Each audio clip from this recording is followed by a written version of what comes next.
Je, mashia ni mkafiri au mashia ni Waislamu? Audhu billahi minash shaitani rajim.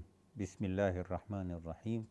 Alhamdulillahi rabbil alamin wa sallallahu ala sayyidina nabiyina Muhammad wa alihi tayyibin tahirin. Ndugu zanguni, nawatakia mwezi mtukufu na wenye baraka, mwezi wa Ramadhan. Inshallah Mwenyezi Mungu atakabalia amali zenu zote ambazo mnafanya katika mchana na usiku katika mwezi huu.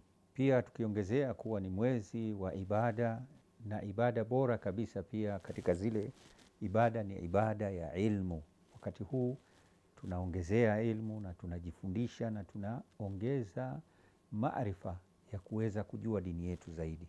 Inshallah katika hizi siku chache ambazo tutakuwa nazo, inshallah tutakuwa na baadhi ya bahthi kidogo au maswali na majibu ambayo yametufikia, na maudhu ambayo tutakuwa nayo mwanzo kabisa katika mazungumzo ni mazungumzo kuhusu maswali ambayo yamekuja, na ni kuhusu je, mashia ni mkafiri au mashia ni Waislamu?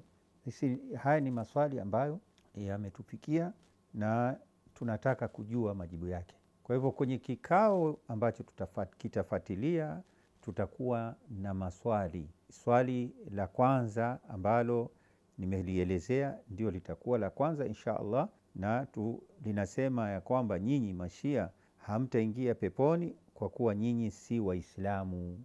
Kwa hivyo insha Allah tuangalie kwenye klipu ya pili ambayo tutakutana nanyi katika kujibu swali hili.